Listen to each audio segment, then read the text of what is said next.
యేసుక్రీస్తు నామములో అందరికి వందనములు. దేవుని గ్రంథం నుంచి, బైబిల్ గ్రంథం నుంచి ఒక వాక్యాన్ని చూస్తున్నాం. దేవుడు ఇచ్చినటువంటి మాట, దేవుని దగ్గర వచ్చినటువంటి ఒక మాటని, ప్రవచన వాక్యము. దేవుడు నాకు చెప్పిన మాటని నేను చెప్పే బాధ్యత నాకు ఉంది. నేను చెప్పాలి వాక్యము. చూస్తాం. మార్క్స్ వార్త 4:21 మత్తయి వార్తలో కూడా ఈ వాక్యం ఉంది. మరియు ఆయన వార్త ఇట్లనెను, దీపము దీపస్తంభం మీద ఉండుటకే గాని కొంచెం క్రిందనైనను మంచం క్రిందనైనను ఉంచుటకు తేబడదు కదా. రహస్యమైనది ఏదైనాను బయలుపరచబడక పోదు. బయలుపరచబడుట గాని ఏది మరుగు చేయబడలేదు. వినుటకు చెవులు ఎవరికైనాను ఉండిన ఎడల వాడు వినుగాక అనెను. చాలా ముఖ్యమైన వాక్యము. దేవుడు చాలా గొప్ప మాటని ఇచ్చారు. వందనములు. వాక్యం కోసం మహోన్నతుడైన తండ్రి, నీకు వందనములు. దేవుడు ఏదైతే చెప్పారో ఆ మాటను నేను సరిగ్గా వివరించడానికి నీకు కృపను ప్రసాదించండి. వినేవారికి వినుబుద్ధిని దయచేయండి. నీకు వందనములు చెల్లించుకొంచున్నాను. సొంత మాటలు, సొంత జ్ఞానం, వ్యర్థమైన మాటలు అన్నిటికి రాకుండా నీ కృపను చూపించి దయ చూపించు. సరిగ్గా వివరించే భాగ్యాన్ని అనుగ్రహించు. యేసుక్రీస్తు నామములో ప్రార్థన అడుగుచున్నాను తండ్రి. మరొకసారి వాక్యాన్ని మనం చూస్తాం. మత్తయి వార్తలో కూడా ఉంది, మార్క్స్ వార్తలో కూడా ఉంది. మరి ఆయన వార్త ఇట్లనెను, దీపము దీపస్తంభం మీద ఉండుటకే గాని కొంచెం క్రిందనైనను మంచం క్రిందనైనను ఉంచబడుటకు తేబడదు కదా. ప్రపంచరీత్యా మనం ఇంట్లో చూస్తే కరెంటు పోయినప్పుడు కానీ, అప్పటి కాలంలో దీపాలు లేనప్పుడు కానీ, దీపం వెలిగించి దానికి ఒక ప్రత్యేకమైన స్థలాన్ని మరి ఏర్పాటు చేసి దాని మీద పెట్టేవాళ్ళం. మనందరికీ తెలుసు. అప్పటి కాలంలో కానీ ఇప్పటి కాలంలో కానీ రోజులను బట్టి, కాలాలను బట్టి మరి అవి మారుతున్నాయి. వాటికి స్టైల్ మారుతుంది. మరి దీపస్తంభాన్ని మనం చూస్తున్నాం వీధులలో. మరి వీధి లైటు పైన స్తంభం, దాన్ని స్తంభం అంటాం కదా, స్తంభం పైన మరి కరెంటు పెట్టేసి మరి ఊర్లంతా, ప్రపంచమంతా అప్పుడు ఒక పల్లెలలో ఉండేది. మరి డబ్బు కలిగిన వారికి రకరకాల లైట్స్ అలాగ ఉండేవి.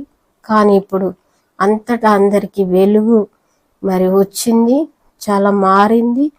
కాలం మారింది, పరిస్థితులు మారినాయి. మారిన వాళ్ళకి మారినాయి, మారిన వాళ్ళకి అలాగే ఉంది. దేవుడు ఎవరినైతే మరి విడిపించారో, దయ చూపించారో వారికి పరిస్థితులు మారిపోయినాయి. ప్రపంచరీత్యా కూడా, జ్ఞానరీత్యా కూడా మారిపోయినాయి. వాక్యంలో మనం చూస్తే మరి దేవుడు చెప్పినటువంటి మాట, గురువు చెప్పినటువంటి మాట మరి ఏం చెప్పారు? దీపము మరియు ఆయన వార్త ఇట్లనెను, దీపము దీపస్తంభం మీద ఉండుటకే గాని కొంచెం క్రిందనైనా మంచం క్రిందనైనా ఉంచబడుటకు తేబడదు కదా. దీపం వెలిగించి కొంచెం క్రింద, మంచం కింద పెట్టాం.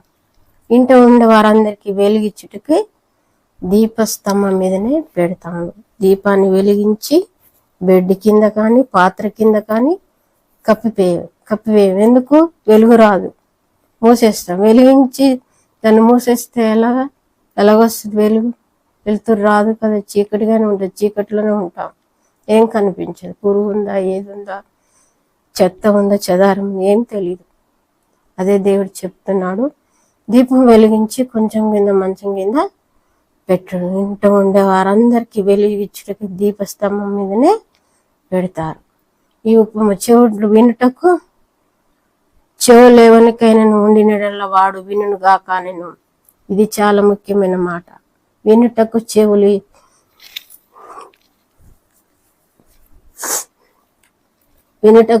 ఎవరికైనా ఉండినడల్లా వాడు వినుగాక అన్నారు. ఇక్కడ వినే చెవు. ఏం చెవు? ఈ చెవు కాదు, దేవుని స్వరాన్ని వినే చెవు, గ్రహించుకునే చెవు, దేవుని స్వరాన్ని వినే చెవు.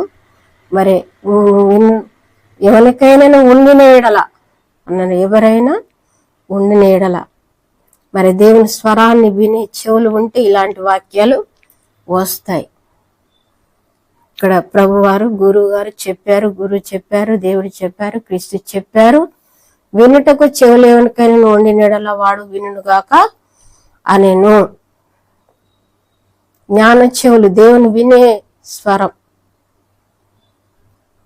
బైబిల్ గ్రంథంలో చూస్తే మరి సమూయేలుకు వినే చెవులు ఉన్నాయి కాబట్టి కనిపెట్టుకొని ఉన్నాడు. మరి ఏలి కుమారులకు లేదు. దేవుని స్వరం అందరికీ వినిపించబడదు, అందరితో మాట్లాడాడు దేవుడు. ఆయనకి ఇష్టమైన వారికి ఆయనకి వాక్యాన్ని తెలియజేస్తాడు, తెలియపరచబడుతుంది.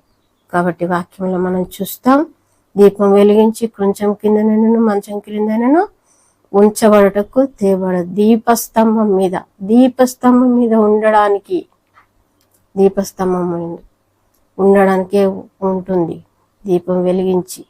కానీ బెడ్ కింద పెట్టకూడదు, దాచిపెట్టకూడదు, దీపాన్ని దాచిపెట్టకూడదు, పాత్రతో కప్పివేయకూడదని గురువు చెప్తున్నాడు.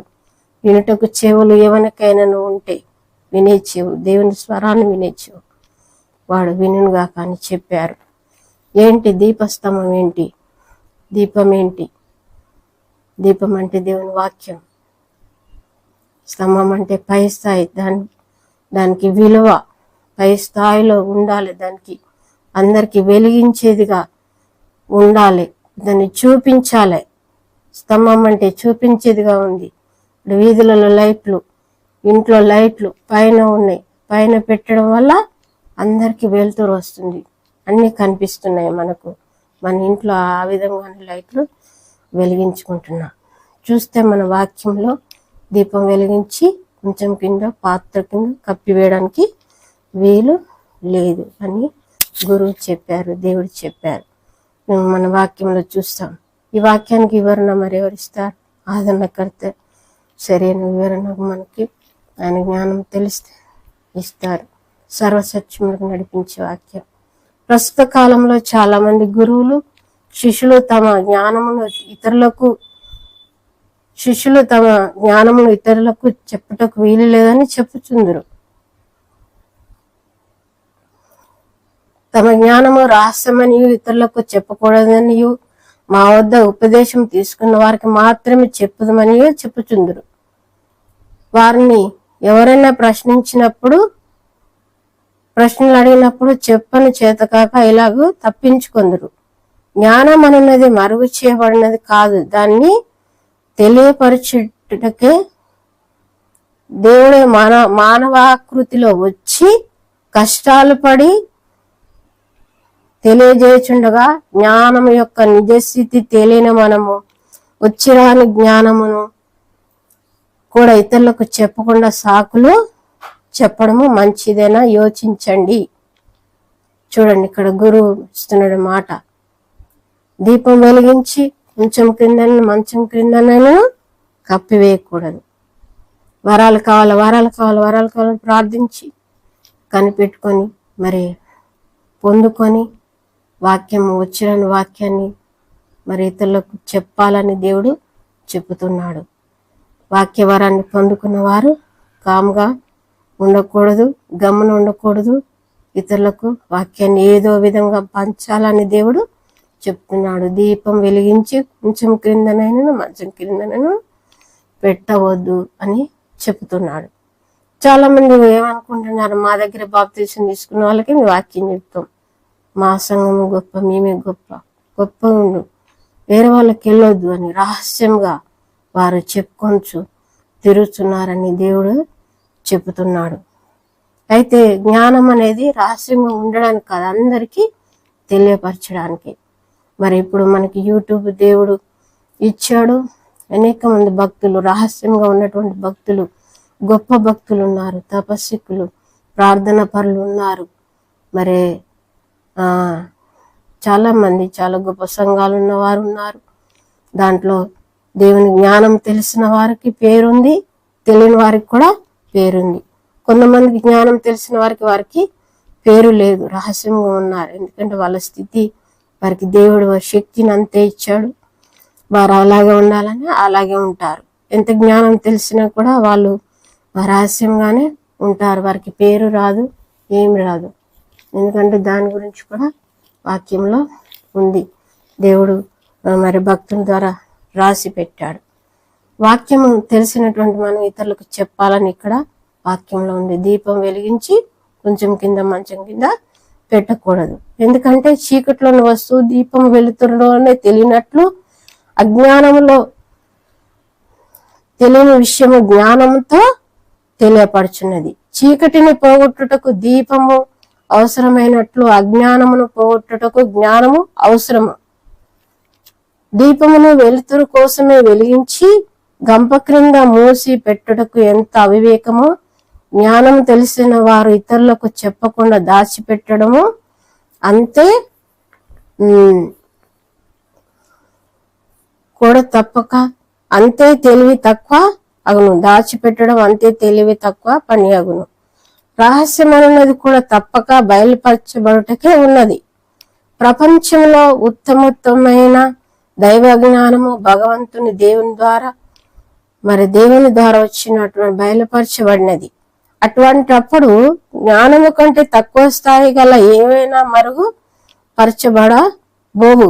ప్రపంచంలో రహస్యములు అనున్నది గుప్తంగా ఉండదు.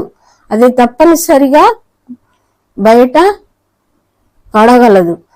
దైవ జ్ఞానము సర్వులకు అవసరమైనది. అది రహస్యంగా ఉండకూడదు, అలా మూసి పెట్టకూడదు. దేవుని జ్ఞానం అందరికి తెలియాల, అందరికి వెళ్తారు. యేసుప్రభువు వారు చెప్పారు, సర్వలోకానికి వెళ్ళి సర్వ సృష్టికి సువార్తను ప్రకటించు. ఒకరి మీద ఒకరు అసూయపడం, ఈమె గొప్పవారిని హెచ్చించుకొంచు మరి ఉండకుండా మరి ఉండేవాళ్ళు ఉన్నారు. అలా ఉండకూడదు. మనం దేవునికి తెలిసినటువంటి విషయాలు దేవుని అక్కడ గురువు ఏం చెప్పారు, వినుటకు చెవులు ఎవరికైనా ఉన్న ఎడల వినే చెవిని పొందుకున్న ఎవరైనా చిన్నవారైనా పెద్దవారైనా వారికి తెలిసిన విషయాలను మరి చెప్పాలని దేవుడు చెబుతున్నాడు. అలా చెప్పడానికి దేవుడే మనిషి అవతారంలో వచ్చి యేసుప్రభువు వారిగా వచ్చి జ్ఞానాన్ని బోధించాడు, ఈ లోకానికి అంతా ఇచ్చాడు. అదే ప్రపంచం అంతట్లో యూట్యూబ్ల ద్వారా దాని ద్వారా మరి ప్రచురం అవుతుంది. కాబట్టి దేవుడిచ్చిన మాటను, దేవుని దగ్గర నుంచి వచ్చినట్టు ఈ మాటను ప్రవచన వాక్యము ఇది. మరి ఇది నమ్మిన వారు, జ్ఞానులు, భక్తులు, దేవుని స్వరాన్ని వినే చెవులు కలిగిన వారికి ఈ వాక్యము ఎంత రుచిగా ఉంటుందంటే, ఎంత అద్భుతంగా ఉంటుందంటే ఇంకా బాగా వారికి ఇంకా నాకంటే బాగా అర్థం అవ్వచ్చు. ఇది ఎంతో గొప్ప వాక్యము, ఇది చాలా అవసరమైన వాక్యము. మనం ఎప్పుడు చెప్పుకున్నట్లుగానే యేసుప్రభువు వారి హిట్స్లలో ఇదొక హిట్. ఎక్కడైనా ఉందో లేదో లేదని మేము అనుకుంటున్నాము. దేవుని యొక్క వాక్యాన్ని మనము చూస్తాము. తెలిసిన వాక్యాన్ని మనము దాచిపెట్టుకోకూడదు. వాక్యవరాన్ని పాడాలని గురువు దేవుడు చెప్తున్నాడు. చూస్తాం మనకు ఒక వాక్యాన్ని మనం చూస్తాం. ఈ వాక్యమే మార్కు సువార్తలో ఉంది, మత్తయి సువార్తలో కూడా 5:14 కూడా ఆ వాక్యం ఉంది. మార్కు 5:21. ఇప్పుడు అపోస్తలులు 13:47. అపోస్తలుల కార్యం 13 అధ్యాయము 47వ వచనం.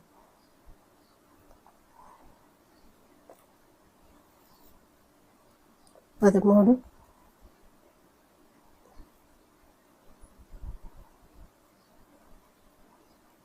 47వ వచనం. అక్కడ చాలా విషయాలు జరిగినాయి. ఇక్కడ అపోస్తలుల కార్య గ్రంథంలో అందరికీ తెలిసి ఉంటుంది.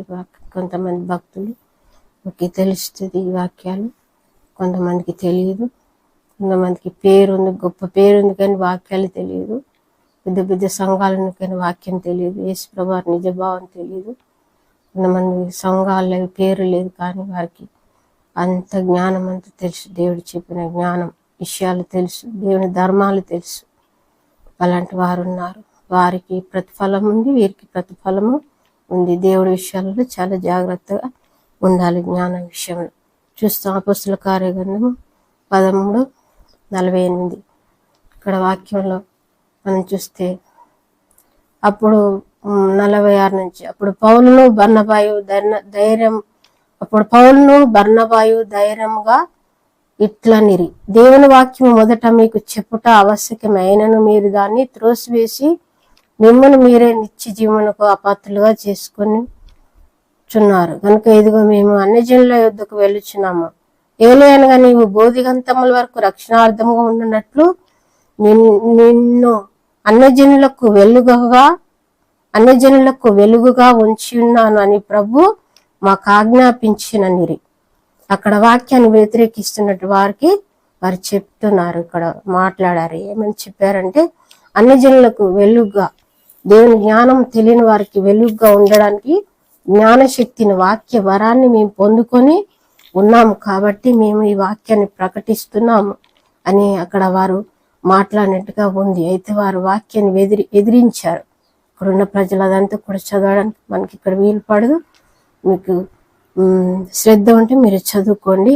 అపోస్తుల కార్యాల గ్రంథము 13:33 నుంచి 47 వరకు కూడా చాలా విషయాలు ఉన్నాయి. అక్కడ వాక్య వరాన్ని వారు వాడినట్లు ఉంది. అక్కడ వారు విననప్పుడు ఇక్కడ ఒక మాటని చెప్తున్నాడు భక్తుడు. ఏమని?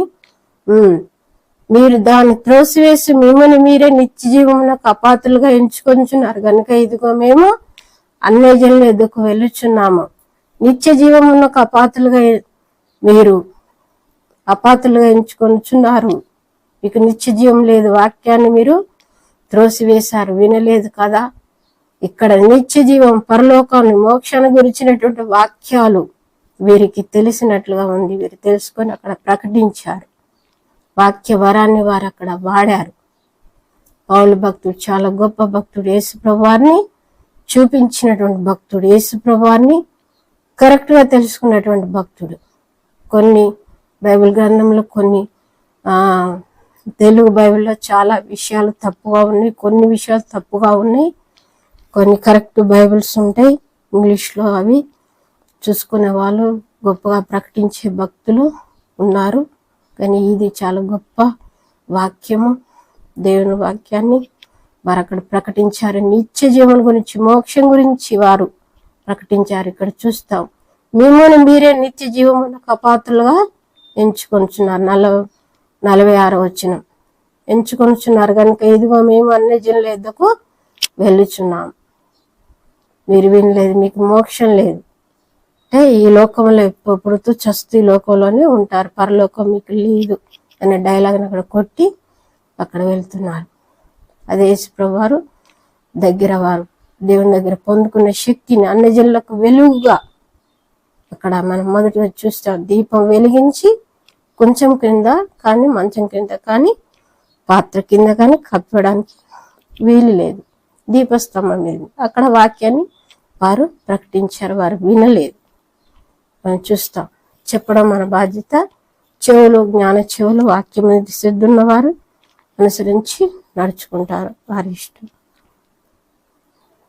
దేవుడు ఇచ్చిన మాటలు ఇంకొక మాటను కూడా మనం చూస్తాం. ఎఫెసీ పత్రిక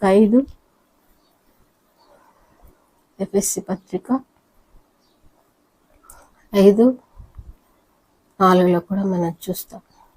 మీరు పూర్వమందు చీకటి ఏంటారు, ఇప్పుడైతే ప్రభువునందు వెలుగై ఉన్నారు. వెలుగు ఫలము సమస్త విధములైన మంచితనము, నీతి, సత్యమైన వాటితో కనబడుచున్నది గనుక ప్రభువుకి ఏది ప్రీతికరమైనది దాన్ని పరీక్షించుచు వెలుగు సంబంధుల వలె నడుచుకోండి. అక్కడ వాక్యాన్ని కూడా వాళ్ళు మరి చెప్పి బోధించినట్లుగా అక్కడ చూస్తున్నాం. 6వ వచనంలో చూస్తే, వ్యర్థమైన మాటల వలన ఎవడును మిమ్మను మోసపరచ నీకుడు, ఇట్టి క్రియల వలన దేవుని ఉగ్రత అవిధేయులైన వారి మీదకి వచ్చును గనుక మీరు అట్టి వారితో పాలువారై ఉండకుడి. వ్యర్థమైన మాటలు, దేవుడు చెప్పని మాటలు, ఇష్టం వచ్చిన మాటలు, యూట్యూబ్ ఉంది కదా అని ఇష్టం వచ్చిన మాటలు వాడుతున్నారు. ఇష్టం వచ్చినటువంటి మరి వాక్యాలు పెడుతున్నారు. దేవుడు చెప్పని మాటలు, కల్పిత వాక్యాలు కల్పించుకొని మరి మాట్లాడుతున్నారు. చాలా శిక్ష ఉంటుందని గ్రంథము, శాస్త్రము, దేవుని ధర్మశాస్త్రము, బ్లడ్ రిపోర్ట్, రక్త రిపోర్టు, ఏదైతే ల్యాబ్ టెక్నీషియన్స్ ఇస్తాడో అది మనకి వచ్చింది దేవుని దగ్గర నుంచి, గురువు దగ్గర నుంచి వచ్చినటువంటి శాస్త్రము చెబుతుంది. ఇక్కడ మనం చూస్తున్నాం. చూడండి, ఎఫెసీ పత్రిక 6వ అధ్యాయము 5వ అధ్యాయం 6వ వచనం. వ్యర్థమైన మాటల వలన ఎవడును మిమ్మల్ని మోసపరచనీకుడి, ఇటు క్రియల వలన దేవుని ఉగ్రత అవిధేయులైన వారి మీదకి వచ్చును. అవిధేయులైన వారికి మీదికి వస్తుంది. దేవునికి విధేయత చూపకుండా వ్యర్థమైన మాటలు, మీకు ఇష్టమైన కల్పితాలు, వాక్యాలు ఇష్టం వచ్చినట్టు చెప్పకూడదు, పెట్టకూడదు. మీరు యూట్యూబ్లలో చాలా అధర్మ మాటలు చెప్తున్నారు, దేవుని మాటలు కానీ చెప్తున్నారు. గ్రహించుకోండి దేవుని బిడ్డలారా, సేవకులారా, భక్తులారా. చాలా ఒళ్ళు దగ్గర పెట్టుకోండి. దేవుని విషయాలలో మీరు ప్రపంచ విషయంలో ఎలా నడుచుకున్నా క్షమించబడుతుంది. కానీ ఇక్కడ చూస్తున్నాం దేవుని ఉగ్రత. మీరు చదువుకోండి, వాక్యంలోని శాస్త్రంలోని దేవుడు రాసి పెట్టాడు. దేవుని ఉగ్రత అవిధేయులైన వారి మీదకి వచ్చును. ఉగ్రత శ్రమ కూడా కాదు, ఉగ్రత ఉంటుంది. చాలా జాగ్రత్త. జ్ఞానం విషయంలో, వాక్యం విషయంలో జాగ్రత్తగా ఉండాలి. దేవుడు గురువు మనకి చెప్తున్నాడు. ఈ విషయాలన్నీ కూడా గొప్ప భక్తుడు యేసుప్రభుని మంచిగా చూపించినట్టే భక్తుడు అపొస్తలుడైన పౌలు భక్తుడికి ఎంతో గొప్ప ఆధిక్యతలు దేవుడు ఇచ్చాడు. ఫిలిప్పీ పత్రిక మరి కూడా ఒక వాక్యము చూస్తాము. ఒక వాక్యం 2వ అధ్యాయం 8వ వచనం. మీరు విశ్వాసం ద్వారా కృపచేతనే రక్షింపబడి ఉన్నారు. ఇది మీ వలన కలిగినది కాదు, దేవుని వరమే. అది క్రియల వలన కలిగినది కాదు గనుక ఎవడును అతిశయ వీలు పడదు. మీరు విశ్వాసం ద్వారానే, విశ్వసించడానికి కూడా దేవుని అనుగ్రహం ఉండాలి. వాక్యము దేవుని బిడ్డలుగా ఉండే అర్హత ఎవరికైతే ఉందో అది దేవుని కృప ద్వారానే, విశ్వాసం ద్వారానే. మరి విశ్వసించడానికి కూడా ఆయన అనుగ్రహము, ఆయనను ఎప్పుడెప్పటి నుంచి మనం వెంబడించుకుంటూ వస్తున్నాం. కాబట్టి ఆయన గొర్రెలు, ఆయన స్వరాన్ని వినే బిడ్డలకు కృప అనుగ్రహించబడింది. కాబట్టి యేసుప్రభువు వారు దొరికారని అక్కడ బోధించారు. అక్కడ సంఘాలకి వాక్యంలో, గ్రంథంలో దేవుని దగ్గర నేర్చుకొని యేసుప్రభువు వారి విషయాన్ని కరెక్ట్గా తెలియచేశారు. కొన్ని విషయాలు తెలుగు బైబిల్ గ్రంథంలో కొన్ని తప్పులు ఉన్నవి, అవి కొన్ని ఇంగ్లీష్ బైబిళ్ళల్లో కరెక్ట్గా ఉంటాయి. బాగా తెలిసిన భక్తులు మరి వాళ్ళు కరెక్ట్గా బోధిస్తున్నారు. తెలియని వారు తప్పుగా దేవుని వాక్యాన్ని ఇష్టం వచ్చినగా బోధిస్తున్నారు. యూట్యూబ్ను ఉపయోగించుకొని వారు అనవసరమైన వీడియోస్ పెడుతున్నారు. చాలా జాగ్రత్తగా చూసుకోండి, శాస్త్రాన్ని గమనించుకోండి. ఉగ్రత అంటున్నాడు ఇక్కడ. చూస్తాం, మీరు విశ్వాసం ద్వారా కృపచేతనే రక్షింపబడి ఉన్నారు. ఇది మీ వలన కలిగినది కాదు, దేవుని వరమే. అది క్రియల వలన కలిగినది కాదు కనుక ఎవడను అతిశయ వీలు పడదు. మేము గొప్ప వాళ్ళం, చాలా గ్రేట్ కాబట్టి మాకు ఇది వచ్చిందని మనము అనుకోవడానికి వీలు లేదు అని ఇక్కడ భక్తుడు చెప్తున్నాడు.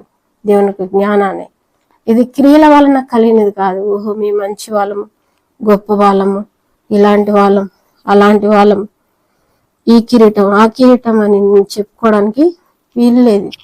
ఇది దేవుని వలన ఎవడను అతిశయపడ వీలు లేదు, అసలు వీలు లేదని చెప్తున్నాడు. ఎందుకు వీలు లేదంటే దానివలన ఉగ్రత వస్తుంది. అట్లా అనుకుంటే చాలా విషయాలు పొరపాట్లు జరిగిన మా విషయం కూడా చాలా భయపడుతున్నాం. దేవుని విషయంలో చాలా జాగ్రత్తగా ఉండాలి. మరి ఇక్కడ చూస్తున్నాం మనం, అది క్రియల వలన కలిగినది కాదు కనుక ఎవడను అతిశయపడ వీలు లేదు. మరియు వాటి యందు మనం నడుచుకున్న వలనని దేవుడు ముందుగా సిద్ధపరిచిన సత్క్రియలు చేయటకై మనం క్రీస్తు యేసునందు సృష్టింపబడిన వారమే ఆయన చేసిన పని అయి ఉన్నాము. అన్నిటికీ క్రీస్తు యేసునందు, క్రీస్తు యేసు కోసము, క్రీస్తు యేసు ప్రభు వారు అనే మాటలను, డైలాగును పౌలు భక్తుడు వాడాడు. కానీ చాలా మంది ఈ బోధని చేయట్లేదు, వాక్యాలు చెప్పట్లేదు. వారి ఇష్టము గ్రహించుకోవాలా. వినుటకు చెవులు ఎవరికైనా ఉంటే వాడు వింటాడని దేవుడు చెప్తున్నాడు. కాబట్టి గ్రహించుకోవాలి. క్రీస్తు అనే మాటని ఇక్కడ బోధించాడు సంఘాలకి. ఇంకొక మాటను కూడా మనం చూస్తాం, ఎవరు కూడా అతిశయపడడానికి వీలు లేదు, గొప్పవారమని. దేవుని వల్లనే ఆ కృప మనకు అనుగ్రహించబడింది.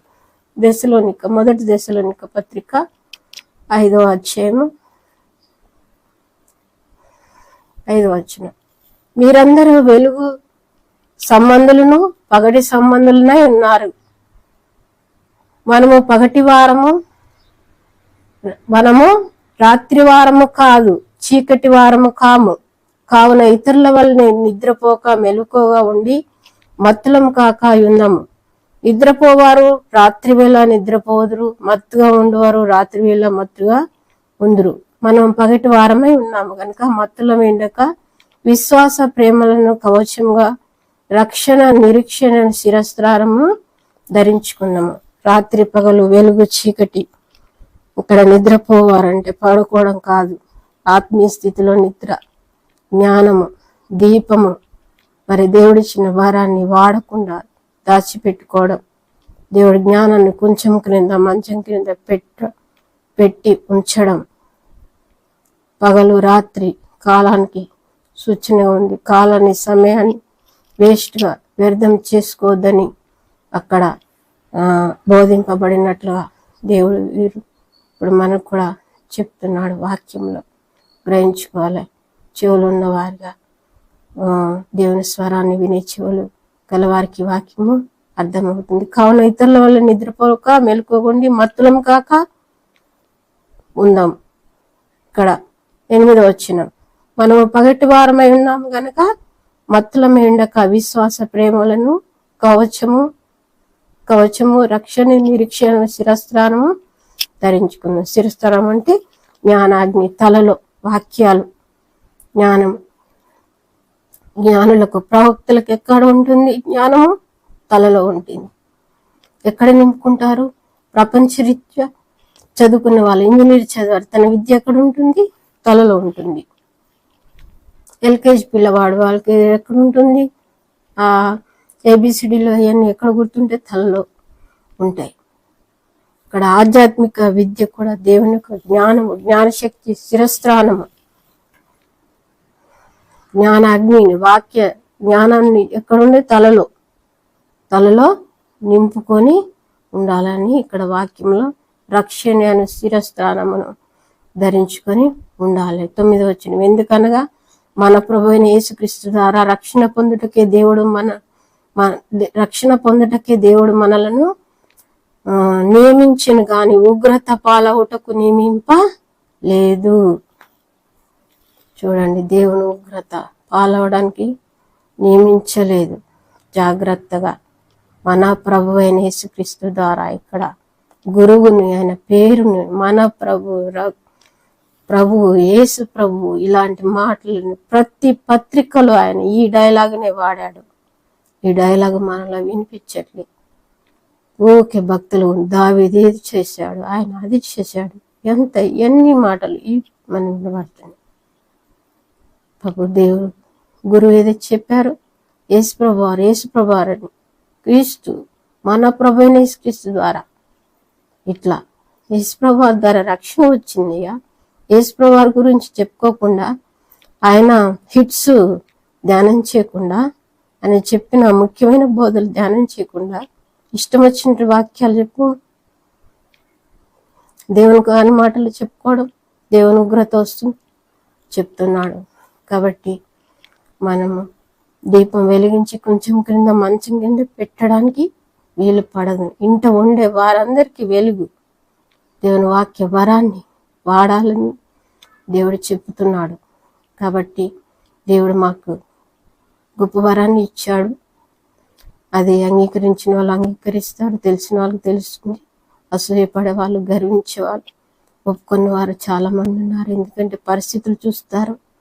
తనలో జ్ఞానాన్ని ఎవరికి అర్థం కాదు, అది జ్ఞానులకు అర్థమవుతుంది, ప్రవక్తలకు అర్థమవుతుంది. తనలో ఉన్న జ్ఞానము దేవుడిచ్చిన వాక్యం ఎంతో గొప్ప వరము కాబట్టి ఈ వరాన్ని మీ విధంగా వాడుతున్నాం, వేదంగా పోకూడదని దేవుడు మీకు అందరికి కూడా తెలియజేస్తున్నాడు. మేము ఇచ్చిన వరాన్ని పాత్ర కింద పెట్టుకోకుండా, దాచిపెట్టుకోకుండా ఇతరులకు చెప్పాలని దేవుడు చెప్తున్నాడు. కాబట్టి అలాగా మనం ఉందాం. దేవుని విషయాలే కాదు, ప్రపంచ విషయాలు కూడా ఏ విషయంలోనూ గొప్పగా ఉంటే వారు ఇతరులకు సాయం చేయడానికి కానీ వారి విద్యని దాచిపెడతా ఉంటారు, చెప్పరు. చాలామంది వారికి సార్లు అయి ఉండి టీచర్స్ చాలామంది చెప్పరు. ఏ విషయాలు గొప్పగా ఉన్నారో ఇతరులకు సాయం చేయడానికి ఇష్టపడరు. వాళ్ళు ఇష్టపడకపోతే వారికి ఫలాలు ఉండవు. ఫలం రావాలంటే ఇతరులకు కూడా మనం సాయం చేయాలి. ఆ వాక్యం కూడా దేవుడు చెప్పారు. మీరు మీరు వస్త్రం లేని వారికి వస్త్రం ఇచ్చారు కాబట్టి నాకు ఇచ్చారు అని చెప్పారు. ఈ విషయంలో మరి నా భర్త గారు ఎంతో గొప్ప టీచర్, సార్, లేకుంటే పాస్టర్ కూడా చాలా గొప్ప వరాలు దేవుడు ఇచ్చాడు. ఆయన టీచర్ సార్గా ఉండి ఆయన చదువుకున్న చదువు కంటే మరి ఎక్కువ స్థాయిలో ఉండే వారికి చదువు చెప్పే ఒక ఆధిక్యతను దేవుడు ఇచ్చాడు. దాన్ని ఆయన దాచిపెట్టుకోలేదు. ఎక్కడ వీలైతే అక్కడ, ఎవరికి వీలైతే ఏ రకంగా ఉండే ఆయన జ్ఞానదానాన్ని, ప్రపంచ విద్యని కాకుండా ఆధ్యాత్మిక విద్యని ఆయన ఇచ్చారు. ఆయన చెప్పిన వాక్యాలు చాలా గొప్పవి. ఆయన చెప్పిన ట్యూషన్ అనేక మందికి బాగుపడ్డారు. ఆయన దగ్గర చదువుకున్న వాళ్ళకి జాబ్ వచ్చాయి. నా కుమారుడు కూడా అనేక మందికి విద్యాదానం చేస్తాడు, ఫ్రీగా చెప్తాడు. వాళ్ళు ఎంతో డబ్బు పెట్టి, వాళ్ళ సొంత డబ్బు పెట్టి ఇతరులకు వాళ్ళు మరి వారి యొక్క విద్యను చెప్తారు. ఎందుకంటే స్వయంగా నేను అన్ని చూశాను కాబట్టి నాకు తెలుసు. వారి నిద్ర కూడా పోకుండా వేరే వాళ్ళకి సాయం చేయడానికి, వారికి తెలిసిన విషయాలు వేరే వాళ్ళకి నేర్పించడానికి ఎంత ఇష్టపడతారంటే, వారు ఎంత ప్రేమిస్తారంటే వారు చాలా గొప్పగా మరి ఆ విషయంలో దేవుడు వారిని నడిపించాడు. నా భర్త దగ్గర చదువుకున్న వారందరికీ ఉద్యోగాలు చాలా మందికి వచ్చాయి, కానీ ఆయనకు రాలే. చాలా డబ్బు ఖర్చు పెట్టి రాలే. ప్రయత్నం చేశాను. నా కుమారుడు చాలా డబ్బు, చాలా ప్రయత్నాలు, రాలే. గ్రంథంలో ఉంది అది. అదంతే, అలా జరిగిపోయింది. వారు ఎంతో వాళ్ళ జ్ఞానాన్ని, వారికి ఇచ్చినటువంటి ప్రతిదీ కూడా మరి గొప్ప చెప్పుకోవడం కాదు, వారి గురించి ఈ విషయాలలో వారు ఎంతో గొప్పవారు, ఇది చెప్పాలా. ఎందుకంటే చాలా మంది వారికి ఉన్నటువంటి దేన్ని కూడా ఇతరులకు ఇవ్వడానికి ఇష్టపడరు. అన్ని దానాల కంటే అన్నదానం విన్నా అని ఇలాంటి విషయాలు మనము ప్రపంచ రీతిలో వింటాము. విద్యాదానం గొప్పదని కొంతమంది చెప్తారు. విద్య విషయంలో, జ్ఞానం విషయంలో మరి ఎంతో ముందు ఉండి మరి వారు అనేకులకు విద్యను మరి ఇచ్చారు, విద్యాదానాన్ని ఇచ్చారు. ఫ్రీగా ట్యూషన్స్ చెప్పారు, ఫ్రీగా డబ్బులు ఇచ్చి కూడా వాళ్ళని చదివించారు. వారికి ఉద్యోగాలు వచ్చే, వారి జీవితాలు బాగుపడ్డాయి. వారు చాలా బాగున్నారు. చాలా మంది, కొంతమంది ఉన్నారు, కొంతమంది చెప్పుకుంటారు, కొంతమంది మర్చిపోయిన వాళ్ళు ఉన్నారు, బయటికి రారు. ఇట్లా ఉంటారు మనుషులు, బయటికి రారు. ఈ ప్రపంచ రీత్యా నువ్వు ఎట్లున్నా ఏం కాదు, కానీ దేవుని విషయంలో అలా ఉండొద్దు. వాక్యాన్ని దేవుడు మనకిచ్చాడు. దేవుని ఇచ్చినటువంటి మాటని మరొకసారి చదువుకొని వాక్యాన్ని మనం ముగించుకున్నాం. మార్కు సువార్త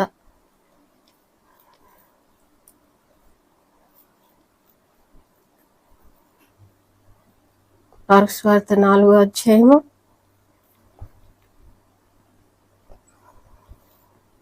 21వ వచనం.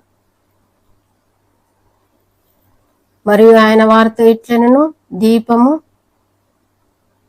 దీపస్తంభం మీద ఉంచబడుటకే గాని కొంచెం క్రిందనైనను మంచం క్రిందనైనను ఉంచబడుటకు తేబడదు కదా. రహస్యమైనది ఏదైనా బయలుపరచబడకపోదు. బయలుపరచబడుటకే కానీ ఏది మరుగు చేయబడలేదు. వినుటకు చెవులెవనికైనా వండి నీడల వాడు వినుగాక అనేను. చూడండి, దేవుని యొక్క వాక్యం ఇంత అంత ఏది తెలిసినా కూడా దేవుని వాక్యం రహస్యంగా ఉండడానికి వీలు పడదు. అది ప్రకటించబడాలి, అది అందరికీ చేయబడాలి. ఎందుకంటే అజ్ఞానం అనే చీకటి మరి తొలగించుకోవడానికి దేవుని వాక్యం అవసరం. కాబట్టి వాక్యవరము, దేవుని గురించి తెలిసిన విషయాలు ఇతరులకు తెలియచేయాలని దేవుడు బోధించారు. ఈ విషయాలు, ఈ వాక్యాలు ఎవరు చదువుకోరు. దేవుడు ఈ కృపనిచ్చాడు, గొప్ప వాక్యాన్ని ఇచ్చాడు. కాబట్టి ఇది చెప్పే బాధ్యత నాది. ఈ వాక్యాన్ని గ్రహించుకుందాం. శ్రద్ధ బుద్ధి వాక్యం మీద ఆసక్తి ఉన్నవారు ఈ వచనాలు చదువుకోండి, గ్రహించుకోండి. దేవుడిచ్చిన మాటలను బట్టి దేవుడికి వందనములు. దేవుడి వాక్యాన్ని దీవించుగాక. తండ్రి, నీకు వందనములు. మీరు ఇచ్చిన మాటను నేను చెప్పినాను, దీంట్లో తప్పు ఉంటే క్షమించండి, కృప చూపించండి. మీకు వందనములు. వాక్యం ప్రకటించడానిగా కాకుండా వాక్యానుసారమైన జీవితం కలిగి ఉండడానికి కృపను దయచేయండి. యేసుక్రీస్తు నామములో అడుగుచున్నాను తండ్రి.